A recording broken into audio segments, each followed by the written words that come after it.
ಮಕರ ರಾಶಿಯವರೇ, ನೀವು ಕಳೆದ ಕೆಲವು ವರ್ಷಗಳಲ್ಲಿ ಬಹಳಷ್ಟನ್ನು ಸಹಿಸಿಕೊಂಡಿದ್ದರೆ, ಕಠಿಣ ಪರಿಶ್ರಮ ಪಟ್ಟಿದ್ದರೆ ಮತ್ತು ಸುಸ್ತಾಗಿದ್ದರೆ ಈ ವಿಡಿಯೋ ವಿಶೇಷವಾಗಿ ನಿಮಗಾಗಿ. ಏಕೆಂದರೆ ಸ್ನೇಹಿತರೆ, ಆ ದೀರ್ಘ ಮತ್ತು ಕಷ್ಟಕರವಾದ ಹಂತವು ಈಗ ಕೊನೆಗೊಳ್ಳಲಿದೆ. ಇಷ್ಟು ವರ್ಷಗಳಿಂದ ನಿಮ್ಮೊಂದಿಗಿದ್ದ ಸಾಡೆ ಸಾತಿ ಈಗ ನಿಮಗೆ ನೆಮ್ಮದಿ ನೀಡಲಿದೆ. ಈ 15 ದಿನಗಳಲ್ಲಿ ಗುರು ಬೃಹಸ್ಪತಿಯು ನಿಮ್ಮ ಸಂಬಂಧಗಳು ಮತ್ತು ಪಾಲುದಾರಿಕೆಯ ಸ್ಥಾನದಲ್ಲಿ ಅತ್ಯಂತ ಬಲವಾದ ಸ್ಥಿತಿಯಲ್ಲಿ ಕುಳಿತಿದ್ದಾನೆ. ಈ ಸಮಯವನ್ನು ವಿವಾಹ ಸಂಬಂಧಗಳಲ್ಲಿ ಗಟ್ಟಿತನ ಮತ್ತು ಯಾವುದೇ ದೊಡ್ಡ ಸಂಬಂಧಗಳಲ್ಲಿ ಹೊಸ ಆರಂಭಕ್ಕೆ ಬಹಳ ಮಂಗಳಕರವೆಂದು ಪರಿಗಣಿಸಲಾಗಿದೆ. ವರ್ಷಗಳಿಂದ ಬಾಕಿ ಉಳಿದಿದ್ದ ಅಥವಾ ನಿಂತು ಹೋಗಿದ್ದ ವಿಷಯವು ಈಗ ಮುಂದೆ ಸಾಗಬಹುದು.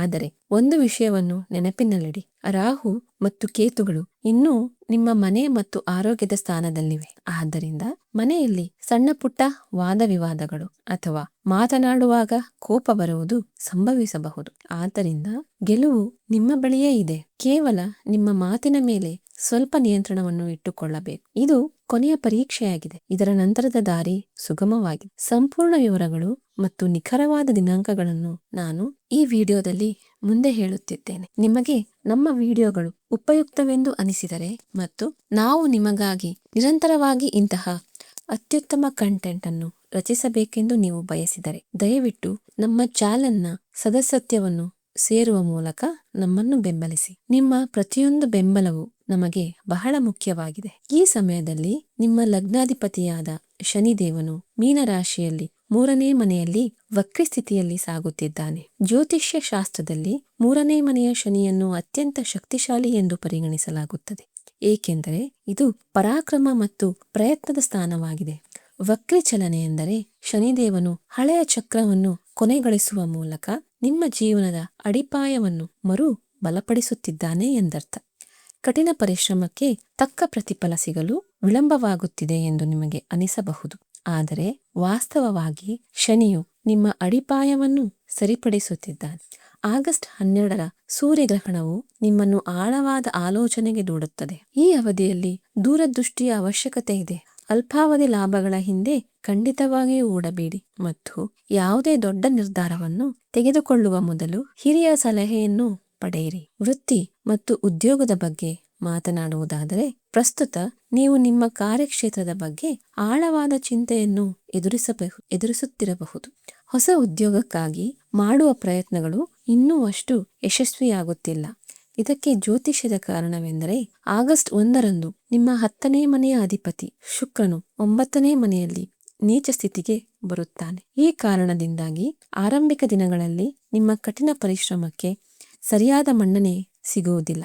ಆದರೆ ನೀವು ನಿರಾಶೆಗೊಳ್ಳಬೇಕಾಗಿಲ್ಲ. ಇದೇ 15 ದಿನಗಳ ಅವಧಿಯಲ್ಲಿ ವೃತ್ತಿ ಜೀವನದಲ್ಲಿ ಶುಭ ಬದಲಾವಣೆಯೂ ಆಗಲಿದೆ. 7ನೇ ಮನೆಯಲ್ಲಿ ಉಚ್ಚ ಸ್ಥಿತಿಯ ದೇವಗುರು ಬೃಹಸ್ಪತಿ ಮತ್ತು ಸೂರ್ಯ ವಿರಾಜಮಾನರಾಗಿದ್ದಾರೆ ಮತ್ತು ಆಗಸ್ಟ್ 5ರಂದು ಭಾಗ್ಯಾಧಿಪತಿ ಬುಧ ಕೂಡ ಅಲ್ಲಿ ಪ್ರವೇಶಿಸುತ್ತಾನೆ. ಬುಧ ಮತ್ತು ಗುರು ಸೇರುವಾಗ ಅತ್ಯಂತ ಶುಭವಾದ ಸರಸ್ವತಿ ಯೋಗ ರೂಪುಗೊಳ್ಳುತ್ತದೆ.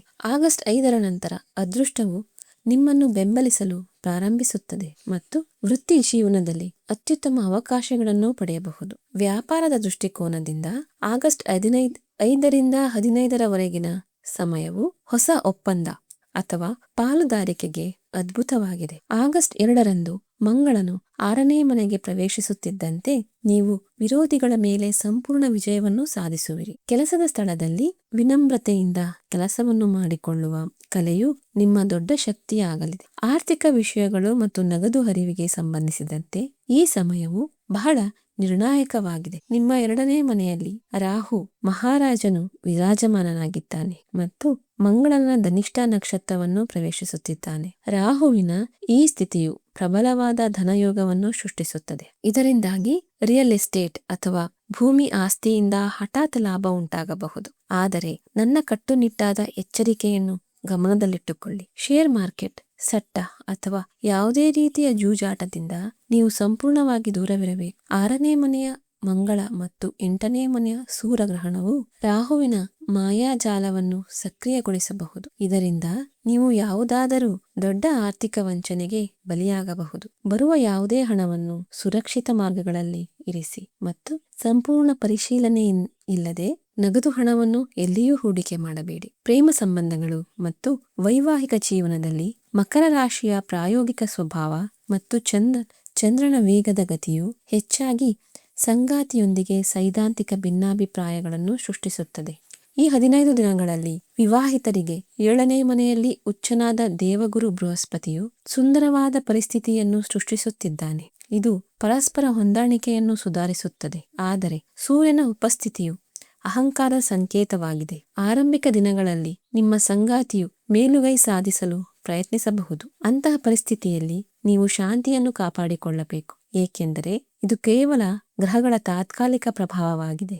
ಸಿಂಗಲ್ ಆಗಿರುವವರಿಗೆ 5ನೇ ಅಧಿಪತಿ ಶುಕ್ರನು ಕೇತುವಿನ ನವಾಂಶಕ್ಕೆ ಹೋಗುವುದು ಜೀವನದಲ್ಲಿ ಯಾವುದಾದರೂ ಹೊಸ ಮತ್ತು ಆಳವಾದ ಸಂಬಂಧವು ಬರುವ ಸಾಧ್ಯತೆಯನ್ನು ಸೂಚಿಸುತ್ತದೆ. ನಿಮ್ಮ ಮಹಿಳಾ ಸ್ನೇಹಿತರೊಂದಿಗೆ ಯಾವುದೇ ವಾದವಿವಾದಗಳನ್ನು ತಪ್ಪಿಸಿ. ಕೌಟುಂಬಿಕ ವಿಷಯಗಳಲ್ಲಿ, ಮುಖ್ಯವಾಗಿ ಅತ್ತೆ ಮಾವನವರ ಕಡೆಯಿಂದ ಉದ್ವಿಗ್ನತೆ ಉಂಟಾಗುವ ಸಾಧ್ಯತೆ ಇದೆ. ಆಗಸ್ಟ್ 12ರಂದು 8ನೇ ಮನೆಯಲ್ಲಿ ನಡೆಯುವ ಸೂರ್ಯಗ್ರಹಣದ ಕಾರಣ ಆಗಸ್ಟ್ 11ರಿಂದ 13ರ ನಡುವೆ ಅತ್ತೆ ಮಾವನವರ ಮನೆಯಲ್ಲಿ ವಿವಾದಗಳು ಅಥವಾ ಮಾನಸಿಕ ಒತ್ತಡ ಉಂಟಾಗಬಹುದು. ಇದು ನಿಮ್ಮ ಮನೆಯ ಶಾಂತಿಯ ಮೇಲೂ ಪರಿಣಾಮ ಬೀರುತ್ತದೆ. ಈ ಸಮಯದಲ್ಲಿ ಕಟ್ಟುನಿಟ್ಟಾದ ತಾಳ್ಮೆಯನ್ನು ಕಾಪಾಡಿಕೊಳ್ಳಿ. ಸಮಾಜದಲ್ಲಿ ಎ, ಎಸ್ ಮತ್ತು ಎನ್ ಅಕ್ಷರಗಳಿಂದ ಪ್ರಾರಂಭವಾಗುವ ಹೆಸರುಗಳನ್ನು ಹೊಂದಿರುವ ಜನರಿಂದ ಜಾಗರೂಕರಾಗಿರಿ. ನಿಮ್ಮ ರಹಸ್ಯವನ್ನು ಅವರೊಂದಿಗೆ ಹಂಚಿಕೊಳ್ಳಬೇಡಿ. ಹಳೆಯ ಆಸ್ತಿ ವಿವಾದವು ನಡೆಯುತ್ತಿದ್ದರೆ ಈ 15 ದಿನಗಳ ಅವಧಿಯಲ್ಲಿ ಆ ಆಸ್ತಿಯು ಉತ್ತಮ ಬೆಲೆಗೆ ಮಾರಾಟವಾಗುವ ಬಲವಾದ ಸಾಧ್ಯತೆ ಇದೆ. ಆರೋಗ್ಯದ ದೃಷ್ಟಿಯಿಂದ ಈ ಸಮಯವು ಮಿಶ್ರವಾಗಿರುತ್ತದೆ. ಆಗಸ್ಟ್ 2ರಂದು 6ನೇ ಮನೆಯಲ್ಲಿ ಮಂಗಳನ ಗೋಚಾರದಿಂದಾಗಿ ದೇಹದಲ್ಲಿ ಅಗ್ನಿತ್ವತ್ವವು ಹೆಚ್ಚಾಗುತ್ತದೆ. ಹೊಟ್ಟೆಯ ಉಷ್ಣತೆ, ಆಸಿಡಿಟಿ, ರಕ್ತದೊತ್ತಡ ಮತ್ತು ವಿಪರೀತ ಆಯಾಸದಿಂದಾಗಿ ನೀವು ಸ್ನಾಯು ನೋವನ್ನು ಅನುಭವಿಸಬಹುದು. ರಾಹು 2ನೇ ಮನೆಯಲ್ಲಿ ಕುಳಿತಿದ್ದಾನೆ. ಅದು ಬಾಯಿ ಮತ್ತು ಗಂಟಲಿನ ಸ್ಥಾನವಾಗಿದೆ. ಆದ್ದರಿಂದ ಯಾವುದೇ ರೀತಿಯ ಅಮಲು ಪದಾರ್ಥಗಳು ಅಥವಾ ತಂಬಾಕನ್ನು ಸೇವಿಸುವುದನ್ನು ತಪ್ಪಿಸಿ. ಇಲ್ಲದಿದ್ದರೆ ಹಲ್ಲು ಮತ್ತು ಗಂಟಲಿನ ಸಮಸ್ಯೆಗಳು ಉಂಟಾಗಬಹುದು. ಆಗಸ್ಟ್ 11ರಿಂದ 13ರ ನಡುವೆ ನಿಮ್ಮ ಆಹಾರದ ಬಗ್ಗೆ ವಿಶೇಷ ಗಮನ ಹರಿಸಿ ಮತ್ತು ಹೊರಗಿನ ಆಹಾರವನ್ನು ತಿನ್ನುವುದನ್ನು ತಪ್ಪಿಸಿ. ಶಿಕ್ಷಣ ಕ್ಷೇತ್ರಕ್ಕೆ ಸಂಬಂಧಿಸಿದ ವಿದ್ಯಾರ್ಥಿಗಳಿಗೆ ಆಗಸ್ಟ್ 2ರಂದು ಮಂಗಳನು ನಿಮ್ಮ 5ನೇ ಮನೆಯಿಂದ ಹೊರಬರುತ್ತಾನೆ. ಇದು ನಿಮ್ಮ ಮನಸ್ಸಿನ ಉಗ್ರತೆಯನ್ನು ಶಾಂತಗೊಳಿಸುತ್ತದೆ ಮತ್ತು ಗಮನವನ್ನು ಉತ್ತಮಗೊಳಿಸುತ್ತದೆ. 9ನೇ ಮನೆಯಲ್ಲಿ ನೀಚನಾದ ಶುಕ್ರನು ನಿಮ್ಮ ಮನಸ್ಸನ್ನು 2 ಭಾಗಗಳಾಗಿ ವಿಭಜಿಸಲು ಪ್ರಯತ್ನಿಸುತ್ತಾನೆ. ಆದರೆ ಆಗಸ್ಟ್ 5ರ ನಂತರ 7ನೇ ಮನೆಯಲ್ಲಿ ರೂಪುಗೊಳ್ಳುತ್ತಿರುವ ಸರಸ್ವತಿ ಯೋಗವು ನಿಮಗೆ ವರದಾನವಾಗಲಿದೆ. ತಂತ್ರಜ್ಞಾನ, ಕಾನೂನು ಅಥವಾ ವೈದ್ಯಕೀಯ ಕ್ಷೇತ್ರಗಳಿಗೆ ತಯಾರಿ ನಡೆಸುತ್ತಿರುವ ವಿದ್ಯಾರ್ಥಿಗಳಿಗೆ ಯಶಸ್ಸಿನ ಪ್ರಬಲ ಯೋಗಗಳಿವೆ. ಏಕಾಗ್ರತೆಯನ್ನು ಹೆಚ್ಚಿಸಲು ಪ್ರತಿದಿನ ಬೆಳಿಗ್ಗೆ ಸೂರ್ಯನಿಗೆ ನೀರನ್ನು ಅರ್ಪಿಸುವುದು ಅತ್ಯಂತ ಪ್ರಯೋಜನಕಾರಿಯಾಗಿದೆ. ಗೃಹಿಣಿಯರಿಗೆ ಈ ಸಮಯವು ಸ್ವಲ್ಪ ಪರೀಕ್ಷೆಯದ್ದಾಗಿದೆ. 12ನೇ ಮನೆಯ ಮೇಲೆ ಮಂಗಳ ಮತ್ತು ಶನಿಯ ದೃಷ್ಟಿಯಿಂದ ಖರ್ಚುಗಳು ಹಠಾತ್ತನೆ ಹೆಚ್ಚಾಗಬಹುದು ಮತ್ತು 8ನೇ ಮನೆಯ ಗ್ರಹಣದಿಂದಾಗಿ ಅತ್ತೆ ಮಾವನವರ ಮನೆಯ ಒತ್ತಡವೂ ನಿಮ್ಮ ಮೇಲೆ ಬರಬಹುದು. ದೇವಗುರು ಬೃಹಸ್ಪತಿಯು ನಿಮ್ಮ 7ನೇ ಮನೆಯಲ್ಲಿ ಉಚ್ಚನಾಗಿದ್ದಾನೆ. ಆದ್ದರಿಂದ ನಿಮ್ಮ ಬುದ್ಧಿವಂತಿಕೆಯಿಂದ ನೀವು ವಾತಾವರಣವನ್ನು ಶಾಂತಗೊಳಿಸಬಹುದು. ನಿವೃತ್ತ ಹಿರಿಯ ನಾಗರಿಕರಿಗೆ ರಾಹು ಹಳೆಯ ಹೂಡಿಕೆಗಳಿಂದ ಲಾಭವನ್ನು ಖಚಿತಪಡಿಸುತ್ತಾನೆ. ನೀವು ಕೇವಲ ನಿಮ್ಮ ರಕ್ತದೊತ್ತಡದ ಬಗ್ಗೆ ನಿಗಾ ವಹಿಸಬೇಕು. ಮಾನಸಿಕ ಶಾಂತಿಗಾಗಿ ಆಧ್ಯಾತ್ಮಿಕ ಗ್ರಂಥಗಳನ್ನು ಓದುವಲ್ಲಿ ನಿಮ್ಮನ್ನು ತೊಡಗಿಸಿಕೊಳ್ಳಿ ಮತ್ತು ಚಿಂತೆಗಳನ್ನು ಬಿಟ್ಟು ಕುಟುಂಬದೊಂದಿಗೆ ಸಮಯ ಕಳೆಯಿರಿ. ಪ್ರಯಾಣದ ದೃಷ್ಟಿಕೋನದಿಂದ 3ನೇ ಮನೆಯಲ್ಲಿ ಕುಳಿತಿರುವ ಶನಿಯು ಸ್ಪಷ್ಟವಾದ ಸ್ಥಾನ ಬದಲಾವಣೆಯ ಯೋಗವನ್ನು ಮಾಡುತ್ತಿದ್ದಾನೆ. ನೀವು ಉದ್ಯೋಗದಲ್ಲಿ ವರ್ಗಾವಣೆಯನ್ನು ಬಯಸುತ್ತಿದ್ದರೆ ಆ ಪ್ರಕ್ರಿಯೆಯು ಮುಂದುವರಿಯಬಹುದು. ಆಧ್ಯಾತ್ಮಿಕ ವಿಷಯಗಳಲ್ಲಿ 8ನೇ ಮನೆಯಲ್ಲಿ ಗೋಚಾರ ಮಾಡುತ್ತಿರುವ ಕೇತುವು ನಿಮ್ಮ ಒಳನೋಟದ ಶಕ್ತಿಯನ್ನು ಬಹಳ ಹೆಚ್ಚಿಸುತ್ತಾನೆ. ಶನಿಯ ದೃಷ್ಟಿಯು ನಿಮ್ಮನ್ನು ಆಳವಿಲ್ಲದ ವಿಷಯಗಳಿಂದ ಹೊರತಂದು ಆಳವಾದ ಅರ್ಥವನ್ನು ಅರ್ಥ ಮಾಡಿಕೊಳ್ಳಲು ಪ್ರೇರೇಪಿಸುತ್ತಾನೆ. ಧ್ಯಾನ ಮತ್ತು ಸಾಧನೆಗೆ ಇದು ಉತ್ತಮ ಸಮಯ. ಈ 15 ದಿನಗಳ ನಿಖರವಾದ ಟೈಮ್ ಬ್ರೇಕ್ ಡೌನ್ ಅನ್ನು ನೋಡಿದರೆ ಆಗಸ್ಟ್ 1ರಿಂದ 4ರ ನಡುವೆ ಶುಕ್ರನ ನೀಚ ಸ್ಥಿತಿ ಮತ್ತು ಮಂಗಳನ ಗೋಚಾರದಿಂದಾಗಿ ನಿಮ್ಮ ಆಕ್ರಮಣಶೀಲತೆ ಹೆಚ್ಚಾಗಬಹುದು. ಸಂಗಾತಿಯೊಂದಿಗಿನ ಅಹಂಕಾರದ ಘರ್ಷಣೆಗಳು ತಪ್ಪಿಸಿ. ಆಗಸ್ಟ್ 5ರಿಂದ 10ರವರೆಗಿನ ಸಮಯವು ನಿಮ್ಮ ಸುವರ್ಣ ಕಾಲವಾಗಿದೆ. ಹೊಸ ವ್ಯಾಪಾರವನ್ನು ಪ್ರಾರಂಭಿಸಲು ಅಥವಾ ಪ್ರಮುಖ ಸಂದರ್ಶನಗಳಿಗೆ ಇದು ಅದ್ಭುತ ಸಮಯ. ಆಗಸ್ಟ್ 11ರಿಂದ 15ರ ನಡುವೆ ತೀವ್ರ ಎಚ್ಚರಿಕೆ ವಹಿಸಿ. ಸೂರ್ಯಗ್ರಹಣದ ಕಾರಣದಿಂದಾಗಿ ನಿಮ್ಮ ಮತ್ತು ನಿಮ್ಮ ತಂದೆಯ ಆರೋಗ್ಯದ ಬಗ್ಗೆ ಕಾಳಜಿ ವಹಿಸಿ ಮತ್ತು ಕೆಲಸದ ಸ್ಥಳದಲ್ಲಿ ಹಿರಿಯರೊಂದಿಗೆ ಖಂಡಿತವಾಗಿಯೂ ಜಗಳವಾಡಬೇಡಿ. ನಿಮಗೆ ಅತ್ಯಂತ ಅದೃಷ್ಟದ ಬಣ್ಣ ತಿಳಿ ನೀಲಿ ಮತ್ತು ಬಿಳಿ ಆಗಿರುತ್ತದೆ. ಶುಭ ದಿನಗಳು ಬುಧವಾರ ಮತ್ತು ಶನಿವಾರ. ಶುಭ ದಿಕ್ಕು ಪಶ್ಚಿಮವಾಗಿರುತ್ತದೆ. ಆ ಕಡೆ ಮುಖ ಮಾಡಿ ಶುಭ ಕಾರ್ಯಗಳನ್ನು ಆರಂಭಿಸುವುದು ಲಾಭದಾಯಕ. ಅದೃಷ್ಟದ ಸಂಖ್ಯೆಗಳು 8 ಮತ್ತು 5. ಗ್ರಹಗಳ ನಕಾರಾತ್ಮಕ ಪರಿಣಾಮಗಳನ್ನು ಕಡಿಮೆ ಮಾಡಲು ಶಿವನ ಆರಾಧನೆ